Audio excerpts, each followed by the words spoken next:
Tuhan. Ambil Alkitab dan catatan seperti luar biasanya, kita akan belajar suatu prinsip kebenaran yang akan memerdekakan kita. Saya beri judul, prinsip di balik mujizat penangkapan ikan. Lukas 5 ayat 1-11, kita akan baca bersama-sama. Sekali lagi saya ulangi temanya, prinsip di balik mujizat penangkapan ikan. Jangan frustrasi ya, jikalau Anda semalam-malaman tidak dapat apa-apa ceritanya. Yang penting gini, prinsipnya kalau Tuhan berbicara, jangan dibantah. Anda tidak akan menyesali nanti, jikalau hatimu percaya. Memang kita nggak langsung lihat reward atau upahnya, tapi kalau kita tekun dan setia dalam percaya kita akan melihat perbedaan nanti. Akan ada perbedaan antara orang yang percaya dan yang ragu. Orang yang sungguh-sungguh dengan yang bimbang hati. Orang yang segenap hati dengan orang yang tidak menanamkan, merenungkan firman di dalam dirinya. Mari kita baca bersama-sama Lukas 5 ayat 1-11 saya bacakan. Pada suatu kali Yesus berdiri di pantai Danau Genesaret. Sedang orang banyak mengerumuni dia hendak mendengarkan firman Allah. Lihat ya, di ayat pertama banyak orang sih kepingin dengar firman, tapi nggak semua orang masukkan ke hati. Firman itu nggak cukup hanya didengarkan, tapi firman itu harus diyakini, dipercayai. Karena firman itu apa sih? Firman itu kata-katanya Tuhan. Kalau kita nggak percaya sama kata-kata Tuhan, berarti kita nggak percaya sama Tuhan. Kalau ada suatu orang bilang sama Anda ya, sesuatu, lalu Anda meragukannya, itu mungkin yang Anda ragukan adalah pribadinya. Mungkin orang itu penipu. Anda uji dulu. Nah kalau kita ragu akan firman Tuhan, berarti kita ragu akan perkataannya. Berarti yang kita ragukan adalah pribadinya. Nggak main-main loh, unbelief. Roh tidak percaya itu bukan dosa biasa. Karena itu kalau Tuhan mengatakan sesuatu, percayalah. Sekalipun nggak masuk akal kita. Sekalipun sekarang kita belum melihat hasilnya. Kalau Tuhan bicara sesuatu, jangan malah justru seperti Sarah, tertawa ketika diberitahu tahun depan kamu akan punya anak semata wayang. Sekalipun Sarah sudah tua, sudah lewat masa-masa bisa hamil atau bisa mendapat keturunan. Tapi kalau Tuhan bicara jangan ditertawakan. Nggak perlu juga dipertanyakan. Apa yang kita perlu pertanyakan adalah pengajaran. Kalau Tuhan ajar sesuatu kita renungkan. Nggak ngerti, cepat angkat tangan. Tanya dulu. Nggak apa-apa itu, karena itu adalah ilmu belajar. Kalau pengajaran kita perlu untuk bertanya. Tetapi kalau itu sudah jelas di depan kita, tinggal percaya. Jikalau kita mempertanyakannya, itu bukan lagi keluar dari kehausan dan kelaparan untuk mengenal firman Tuhan. Wong firman Tuhan kita sudah tahu dan kenal kok. Tinggal percaya aja kita nggak mau kita pertanyakan. Karena itu jangan mempertanyakan Tuhan jikalau dia bicara dalam kehidupanmu. Karena cikal bakal mujizat adalah iman percaya pada perkataannya. Ayat 2, ia melihat 2 perahu di tepi pantai. Nelayan-nelayannya telah turun dan sedang membasuh jalannya. Ada nelayan-nelayan di situ, nanti Yesus ketemu sama murid-muridnya. Di sana ada 2 perahu, mereka sedang membasuh jala. Kayaknya sih nggak dapat tangkapan nih. Ia naik ke dalam salah satu perahu itu, yaitu perahu Simon. Simon ini Simon Petrus dan menyuruh dia supaya menolakkan perahunya sedikit jauh dari pantai. Kenapa Yesus minta menolakkan perahunya jauh dari pantai? Karena Tuhan perlu jarak untuk bicara pada kerumunan orang yang ada di pinggiran. Di pinggir pantai itu banyak berbondong-bondong datang karena mereka haus dan lapar akan firman. Tuhan pinjam perahu seorang nelayan namanya Simon yang nanti menjadi muridnya yaitu Petrus. Tuhan pinjam perahunya. Lihat ya, kalau Tuhan pinjam sesuatu dari hidupmu, akan dikembalikan. Tuhan tidak pernah berhutang sama siapa-siapa. Lalu ia duduk dan mengajar orang banyak dari atas perahu. Setelah selesai berbicara, ayat 4, ia berkata kepada Simon, bertolaklah ke tempat yang dalam dan tebarkanlah jalamu untuk menangkap ikan. Tadi di ayat 3, perhatian Tuhan adalah kepada khalayak ramai. Tapi setelah mereka semua bubar, udah selesai, doa berkat, ayo kalian pulang ke rumah. Lalu Yesus berkata, ayo terus dayung lebih jauh. Setelah itu atensi Yesus atau perhatiannya tertuju kepada sang pemilik perahu. Jadi jangan terburu-buru kalau rasanya doaku kok belum dijawab. Seolah-olah apakah mungkin Tuhan belum memperhatikan? Bukan. Tuhan ingin kita untuk melayani bersama Dia dulu. Tuhan lagi pakai hidup kita, jadi janganlah kita manja. Nanti setelah selesai ia beracara dengan orang banyak, pinjam perahumu, nanti suatu saat segera Tuhan akan memperhatikan kebutuhan Anda. Carilah dahulu kerajaan sorga dan kebenarannya, segala sesuatu akan ditambahkan nantinya. Jadi sama Tuhan itu jangan perhitungan. Aku kalau begini, aku dapat apa? Kalau aku melayani, apa untungnya? Jikalau Tuhan gerakkan saya untuk melakukan sesuatu sesuai firman, dan itu sifatnya berkorban, misalkan korban waktu, atau kita yang menabur dulu, kita yang mengasihi sekalipun orang lain belum membalas budi. Apa untungnya bagi aku? Jangan hitung-hitungan sama Tuhan. Please jangan terus perhatikan papan skornya. Percayalah, sama Tuhan itu selalu ada ujung yang baik. Nah, Petrus untungnya dia tidak ngomel ya. Dipinjam perahunya, Petrus nggak diperhatikan. Lalu setelah Yesus selesai bicara sama orang banyak, baru setelah itu dia dapat perhatian Tuhan. Untungnya Petrus tidak manja. Dia punya hati seorang murid. Lalu setelah Yesus selesai berbicara, ia berkata kepada Simon, "Now I'm paying attention to you." Sekarang aku akan memperhatikanmu. Bertolaklah ke tempat yang dalam. Tebarkanlah jalamu untuk menangkap ikan. Tuhan berkata-kata. Tuhan mulai angkat bicara. Simon menjawab sebagai nelayan, "Guru, telah sepanjang malam kami bekerja keras dan kami tidak menangkap apa-apa. Tetapi karena engkau menyuruhnya, aku akan menebarkan jala juga." Masuk akal, saya ngerti. Karena Petrus belum kenal. Tak kenal maka tak sayang. Dan Simon Petrus di sini menjawab, "Guru, telah sepanjang malam kami bekerja keras." Ini termasuk sudah polite atau sangat sopan sekali. Harusnya Petrus bisa gaya-gayaan.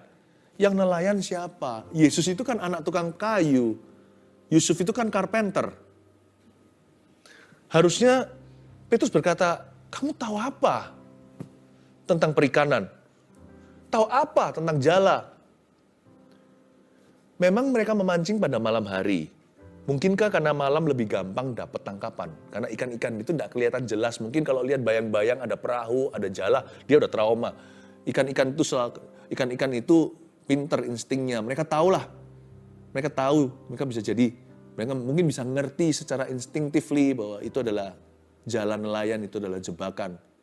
Saya tidak mau mati hari ini, jadi menghindari. Jadi kalau terang hari, malah kelihatan. Ikan semakin susah untuk masuk ke dalam jala atau pancingan. Jadi mereka semalam-malamannya aja nggak dapat kok, apalagi sekarang siang hari bolong. Dalam terang benderang, satu waktunya salah. Timingnya loh nggak pas. Lalu yang memberi instruksi itu nggak ngerti apa-apa soal perikanan. Jangan lupa, perikanan mungkin nggak. Tapi dialah yang menciptakan segala sesuatu dan memberi ilmu di dalam setiap benak manusia beserta bakat dan talenta. Kalau Tuhan bicara, jangan kita sok tahu. Kalau Tuhan ngomong sesuatu, jangan kita bantah dulu. Karena He's always right, you see. We're always wrong. Dia selalu benar, kita selalu salah. Karena Tuhanlah firman. Kalau kita kan harus sesuai firman hidup kita. Kalau nggak sesuai firman, nggak ada penyertaan. Tuhan Yesus itu, misalkan kalau Tuhan Yesus itu, gitu aja. Itu sudah firman, karena dia firman. Apapun yang keluar dari mulutnya itu firman Allah. Nggak ada keisengan.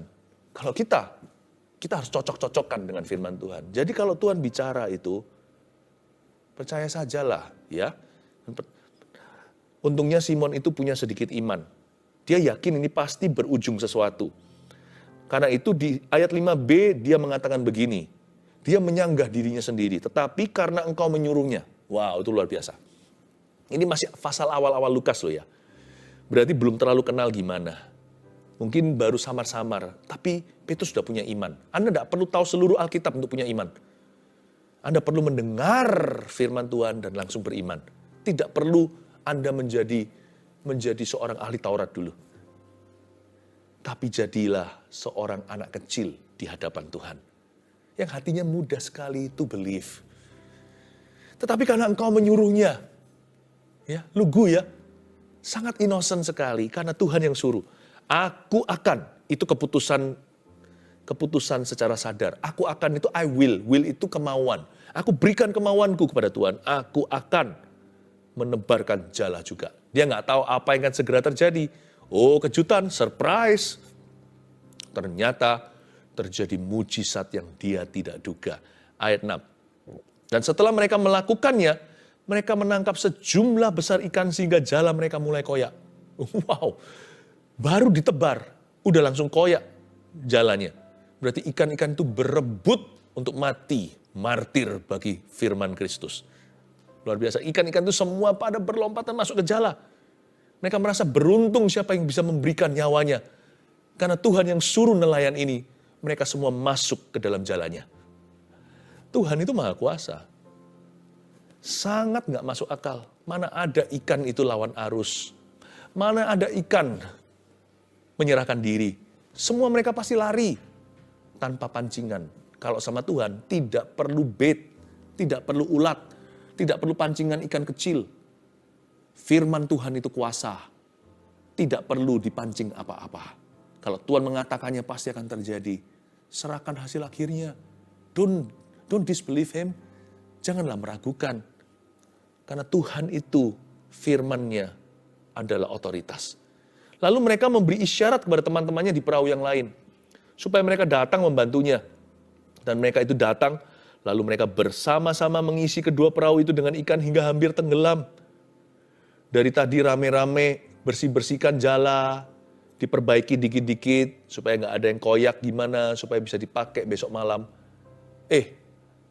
Ternyata sekali ini akhirnya mereka kerja keras, panggil teman-teman semua perahu datang, ikannya besar-besar. Mereka nggak sangka skor terakhirnya begitu. Mereka kira mereka mandul secara penghasilan. Mereka kira semuanya sudah ludes lah, hari ini nggak ada pemasukan. Sepertinya gagal total. Have you ever felt like a failure? Pernahkah Anda merasa seperti orang yang gagal? Coba satu lagi, firman. Anda akan terkejut hasilnya seperti apa. Tapi jangan tentukan. Karena firman itu harus diterima dengan iman. Kita nggak boleh tentukan hasil akhirnya. Kita harus percayakan. Iman itu berarti percayakan segala sesuatu. Semua prosesnya kepada Tuhan. Tugas kita hanya taat saja. Bagian kita itu bagian perintah. Apa yang Tuhan perintahkan, lakukan. Ketika Simon Petrus melihat hal itu, ia pun tersungkur di depan Yesus. Loh, kok tersungkur ya? Harusnya kan melompat kegirangan. Ini kok aneh? Coba baca lagi ayat 8. Ketika Simon Petrus melihat hal itu, ia pun tersungkur di depan Yesus dan berkata, Tuhan, pergilah daripadaku karena aku ini seorang berdosa. Ini orang aneh beneran. Tapi sesungguhnya yang dia lakukan ini sangat mulia. Petrus mengajarkan kita sesuatu, tidak heran di dalam tangannya akhirnya Yesus berikan kunci kerajaan sorga. Orang ini punya suatu karakter yang kita jarang miliki. Sekalipun dia ini orangnya kadang-kadang pelin-pelan atau bisa berubah-ubah dan gegabah. Tapi satu hal ini jarang ada orang yang bisa menandingi. Petrus tidak pernah terpukau sama berkat. Ketika Simon Petrus melihat hal itu, melihat begitu banyak ikan, harusnya dia langsung pikirannya kicring gitu ya. Harusnya pikirannya, wah, ya, ini rezeki datang. Ini kemakmuran, ini sukses, ini keberhasilan. Bayangkan kalau saya ceritakan pada nelayan-nelayan di desa-desa sebelah. Wah, mereka akan kaget. Yang saya terima, yang kita tangkap hari ini, wicked tuna. Yang kita tangkap semuanya adalah ikan-ikan yang besar-besar, yang mahal-mahal. Satu ekor itu bisa harganya ribuan dolar. Tapi dia enggak tuh. Dia tersungkur malahan di depan kaki Yesus. Lalu ngomong begini lagi, Tuhan pergilah daripadaku karena aku ini seorang berdosa. Mulut berkata pergilah, tangannya pegangin kakinya. Lucu ya. Memang Petrus begitu. Pokoknya dia itu impulsif dulu. Tapi sebenarnya hatinya itu cinta. Dari sini kita tahu ketulusan hatinya. Petrus berkata, pergilah Tuhan. Aku gak layak terima berkat kayak gini. Tapi tangannya pegangin kakinya Tuhan Yesus. Sambil tersungkur. Kata tersungkur di situ kan terus turun, berarti kan dia wajahnya sampai ke kakinya. Berarti kan tangannya memeganginya. Ayat 9, sebab ia dan semua orang yang bersama-sama dengan dia takjub oleh karena banyaknya ikan yang mereka tangkap. Tapi Petrus takjubnya sama Yesus dan firman-Nya, bukan pada ikan tangkapannya. Demikian juga Yakobus dan Yohanes, anak-anak Zebedeus yang menjadi teman Simon. Kata Yesus kepada Simon, catat ini, jangan takut. Mulai dari sekarang, engkau akan menjala manusia. Wah, ini upgrade. Ini beda ini. Ini sudah bukan berkat. Ini sudah bukan berkat. Ini berkat yang lebih besar. Tuhan berkata, jangan takut Simon, gak apa-apa. Jangan usir aku yang memanggilmu. Kalau kamu hatinya begini terus, aku akan terus mengangkatmu. Dari seorang nelayan, kau akan segera menjadi seorang rasul. Kau akan segera menjadi seorang pemberita Injil. Tuhan berkata sama dia, jangan takut, itu bukan berarti ketakutan. Tuhan berkata begini loh, Petrus, jaga hati seperti ini. Jaga seperti ini. Kamu jangan takut. Aku akan menunjukkan jalan yang lebih tinggi. Tuhan senang dan berkenan dengan hati yang tidak terpukau dengan berkat. Petrus tidak memberhalakan apa yang dia dapat. Tapi dia tahu di depannya itu ada sesuatu yang lebih besar. Nggak heran, mujizat Petrus tidak berakhir di Lukas 5. Anda baca nantinya, mujizatnya terus menerus. Dari kemuliaan, Tuhan tuntun dia kepada kemuliaan yang lebih besar. Dari satu mujizat kepada mujizat berikutnya, dari satu berkat kepada berkat yang lebih serius. Saya kasih contoh beberapa ya, di luar kepala istilahnya. Petrus nggak hanya Lukas 5, nanti dia berjalan di atas air, Anda ingat? Lalu bahkan setelah Yesus naik ke sorga, dia yang pertama menyembuhkan orang lumpuh. Di gerbang indah. Nanti bayang-bayangnya pun menyembuhkan orang. Loh, nggak berhenti. Bukan hanya penangkapan kali ini loh. Bahkan soal penangkapan ikan, mujizat penangkapan ikan, itu terulang lagi nanti. Yang jumlahnya 153, itu ada beberapa penangkapan ikan di dalam kitab Injil. Itu nggak satu insiden yang sama. Petrus nanti nangkep lagi, kalau Anda tidak macet di berkat hari ini dengan memberhalakannya, atau Anda jadi lupa diri, menjadi berubah orangnya. Orang kalau diberkati kan bisa berubah. Bisa jadi sombong, bisa lupa Tuhan, rasa nyaman itu, atau berkat-berkat itu memang dari Tuhan datangnya. Susah payah nggak menambahinya. Tapi biasanya berkat kalau kita nggak hati-hati di hati yang kurang waspada, bisa menjadi racun nantinya. Bisa menjauhkan kita dari Kristus. Berapa banyak di antara kita, ketika kita sedih, ketika kita menderita, ketika kita butuh sesuatu, wah menangis di kaki Tuhan. Tapi setelah kita sembuh seperti 9 orang kusta itu, nggak kelihatan bayang-bayangnya. Bayang-bayangnya pun tidak ditemukan lagi, hanya satu yang kembali. Lalu tersungkur di kaki Yesus. Berkat itu bisa jadi jahat. Bukan berkatnya jahat, hati manusia itu yang jahat waktu terima berkat. Dan sesudah mereka menghela perahu-perahunya ke darat, mereka pun meninggalkan segala sesuatu. Wow, mereka meninggalkan segala sesuatu lalu mengikuti Yesus. Tunggu. Ikannya dikemanain? Mereka meninggalkan segala sesuatu berarti perahu beserta ikannya. Perahu yang hampir koyak itu beserta jalannya. Dikemanain? Mungkin dititipin sama tetangga. Sudah, terserah kalian. Aku nggak tertarik ini. Lalu mereka mengikuti Yesus. Mereka ini bukan hanya Petrus, Yohanes, Yakobus, dan murid-murid Yesus yang lainnya. Tiba-tiba tidak nafsu sama ikan itu. Tiba-tiba tidak selera. Rasanya pale atau pucat dibandingkan dengan sang pembuat mujizat. Mujizat itu pucat dibandingkan dengan sang pembuat. Ciptaan itu pucat dibandingkan dengan sang penciptanya. Mereka tidak kepingin. Tentunya tidak dibiarkan busuk karena itu berkat dari Tuhan. Mungkin mereka titipkan kepada anak Zebedius, berarti kan papanya Zebedius. Mungkin dititipkan sama papanya. Papa yang take care aja. Aku lebih tertarik untuk ikut Yesus ini. Demikian pula Petrus. Prinsip di balik penangkapan ikan ada apa aja ya? Tulis satu dari yang kita tadi baca semuanya ini. Lakukan saja jika Tuhan yang mengatakannya. Tuliskanlah. Just do it. If God says so.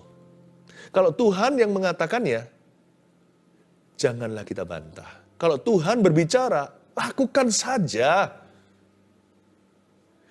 Mujizat nggak mujizat, berkat nggak berkat. Mujizat dan berkat kan hanya bonusnya. Yang penting taat. Ku yakin saat kau berfirman, pokoknya kalau Tuhan bicara, udah itu final buat saya. Kalau Tuhan suruh saya ngampuni tetangga saya, 7 kali 70 kali dia cari gara-gara. Kalau Tuhan bicara, saya nggak perlu tanya nanti apakah dengan mengampuni dia saya diberkati, apakah dengan mengampuni orang itu berubah, lalu dia minta maaf sama saya? Enggak tentu. Tapi kalau Tuhan bicara, itu titik bukan koma. Kalau Tuhan sudah ngomong sesuatu, kalau Tuhan berkata-kata, bagi saya itu sudah otoritas. Ingat Sadrak, Mesak, Abednego, dia tentunya tahu sebagai orang Yahudi, umat pilihan Allah, orang Israel, bahwa tiada Allah lain, jangan ada padamu Allah lain di hadapanku. Bukankah itu yang turun dari Gunung Sinai di tangan Musa 10 perintah Allah? Waktu dia dipaksa untuk menyembah pada patung buatan daripada raja di Babilonia. Tahu apa kata mereka? Dia berkata, Raja, kami tidak akan sujud menyembah. Dengan polite, tentunya dengan sopan, tapi dia menolaknya. Berarti kamu akan mati. Kamu akan dilemparkan ke dalam api yang dipanasi 7 kali.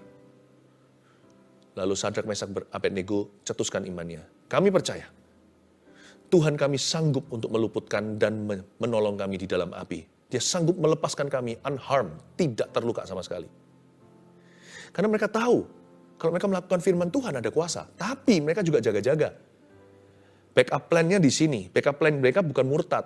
Backup plan mereka bukan begini. Kalau Tuhan tidak tolong kami, maka kami akan berubah setia. Kalau Tuhan tidak menunjukkan mujizat, maka kami juga akan berhenti taat. Enggak, backup plan mereka tetap ketaatan dengan segala resikonya. Ini yang mereka katakan. Tapi jikalau Allah kami tidak menolong kami terbakar hangus di dalam api. Raja, baginda yang kami hormati, kami tetap tidak akan melanggar firman Tuhan. Kami tidak akan mencemari kata-kata Allah kami. Jangan ada padamu Allah lain di hadapanku. Kami tetap tidak akan tunduk kepada patung sembahanmu. Wow! Mereka tahu bahwa mujizat dan berkat itu hanya bonusnya. Yang penting kita taat. Karena Tuhan Yesus itu firman. Dia adalah ya dan amin, bukan ya dan tapi. Bukan ya dan jikalau. Bukan ya dan apabila. Ya dan amin itu tutup buku. Sebelum terjadi apa-apa di hati sudah konklusi. Tuhan ngomong begini, aku laksanakan. Lakukan saja jika Tuhan mengatakannya.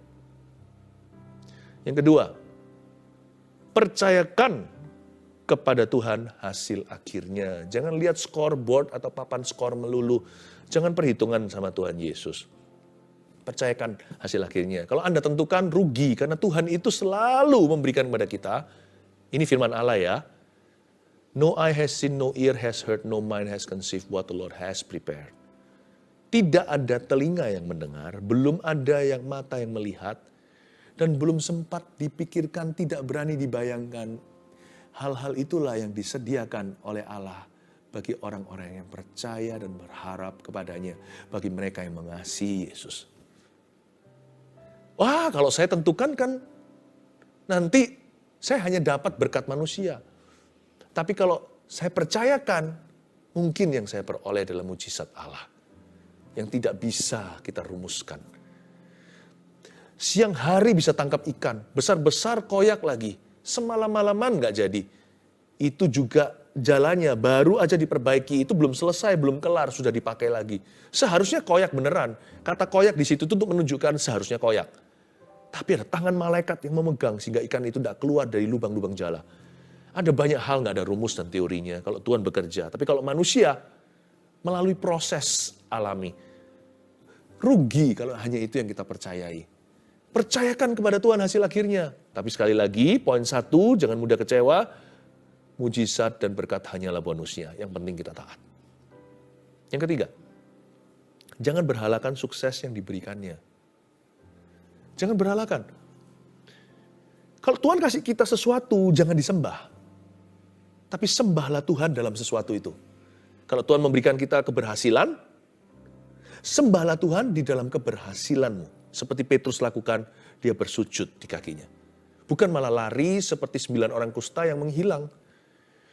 Kalau Anda diberikan kenyamanan, kemakmuran, berkat-berkatnya, jawaban doa, diberikan banyak teman, muliakan Tuhan. Dengan semua yang Tuhan sudah berikan. Itu semua adalah alat saja. Itu semua hanya instrumen dan kendaraan. Sumbernya adalah Tuhan. Tuhan memberi, Tuhan mengambil, terpujilah nama Tuhan. Jangankan diberi, diambil aja terpujilah nama Tuhan. Diambil aja, puji Tuhan. Apalagi kalau dikasih. Jangan berhalakan sukses yang diberikannya. Kalau Anda diberi sukses hari ini, janganlah lupa siapa yang memberinya.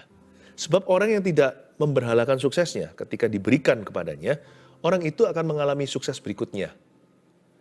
Seperti pepatah firman yang berkata bunyinya begini, Tuhan menuntun kita dari kemuliaan kepada kemuliaan. Dalam bahasa Indonesia begitu, dalam bahasa Inggrisnya from glory to greater glory, from glory to glory. Arti sesungguhnya dari kalimat itu begini, Tuhan yang menuntun kita dari satu kemuliaan, lalu Tuhan lihat, apakah kita mencuri kemuliaan atau tidak, atau tenggelam dalam kemuliaan itu lalu lupa Tuhan. Kalau enggak, Tuhan akan tuntun kita kepada kemuliaan berikutnya, yang notabene lebih besar. From glory to glory, dari kemuliaan pada kemuliaan. Untuk menjadi serupa dengan wajahnya, serupa dengan anaknya, yaitu serupa dengan Yesus Kristus. Be Christ-centered in your success. Tetaplah berpusat pada Kristus di dalam suksesmu. After all, bukankah semua sukses kita itu untuk kemuliaannya? Kalau semua adalah untuk kerajaannya, semua untuk kemuliaannya, buat apa kita berhalakan, ya kan? Bukankah kita ini hanya steward atau manajer saja? Manajer kasih karunia. Kita semua ini hanya hamba. Inilah yang kupunya, hati sebagai hamba. Itu aja. Yang mau taat dan setia padamu Bapa. Kemanapun ku bawa, hati yang menyembah dalam roh dan kebenaran sampai selamanya. Mata harus tertuju ke Yesusnya. Jangan lihat tangannya, tapi lihat wajahnya. Di wajah itu ada mulut yang mengucapkan firman dalam hidup kita. Pandanglah dia. Supaya kita bisa dibawa kepada sukses berikutnya. Dan lebih dari sukses saja, supaya Tuhan bisa memberi kita tujuan. Tuhan bilang, tujuanku itu bukan ikan-ikan ini yang kau jual di pasar, kata Yesus. Tujuanku adalah ini, kau akan menjadi penjala manusia. Tujuan akhirku bukan supaya kamu bisa kaya raya, tapi supaya kamu bisa kaya dulu. Kamu bisa kaya dulu dalam perbuatan baik. Kamu bisa kaya dulu dalam kemurahan hati. Tujuanku adalah supaya kamu menjadi bendahara kerajaan sorga di atas muka bumi. Kamu punya banyak teman, tujuan saya, tujuanku kata Tuhan dalam hidup kita, bukan supaya kamu jadi populer, tapi supaya kamu jadi teladan bagi teman-temanmu. Ada harga yang dibayar, mungkin berkurang sedikit ketika dirimu sungguh-sungguh, tapi nanti akan dimultiplikasikan, karena yang mengikutimu adalah orang-orang yang sungguh-sungguh mau hidup benar di hadapan Tuhan. Luar biasa. Bukankah semua sukses yang Tuhan berikan, keberhasilan, keuntungan, dan keberuntungan yang sifatnya seolah-olah kebetulan, itu semua dirancang Tuhan dengan tujuan supaya kita memuliakan namanya, dan itu semua diberikan sebagai ujian. Bisakah kita handle glory di takaran ini? Bisakah kita handle kemuliaan di level yang sekarang ini? Kalau bisa, Tuhan akan tunjukkan berikutnya dengan senang hati. Tuhan sudah Tuhan nggak pernah hemat sama kita, nggak pernah tahan-tahan. Seolah-olah Tuhan nggak sabar untuk memberikan kepada kita karya berikutnya. Tuhan itu rindu memakai kita dan memberkati kita lebih daripada kita rindu untuk dipakai dan diberkatinya. Tapi Tuhan uji kita dengan sukses yang sekarang, kemuliaan, keberhasilan. Buat kita sombong nggak? Buat kita congkak nggak? Sejauh apa kita itu takut ketinggian? Dibawa Tuhan ke sebuah ketinggian, nanti jangan-jangan jatuh dalam dosa seperti Lucifer. Karena sombong pangkal jatuh. Nah Tuhan uji kita. Tapi kerinduan Tuhan adalah menunjukkan kita glory berikutnya. Dan juga membawa kita pada tujuan yang lebih tinggi. Semua yang Tuhan berikan itu dengan satu tujuan. Untuk memakai hidupmu bagi kerajaannya. Jangan berhalakan sukses yang diberikannya.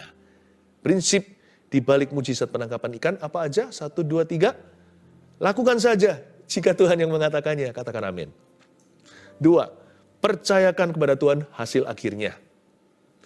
3. Jangan berhalakan sukses yang diberikannya. Mari mata kita tertuju pada Sang Pencipta, Sang Pembuat mujizat, dan bukan mujizatnya. Mataku tertuju kepadamu.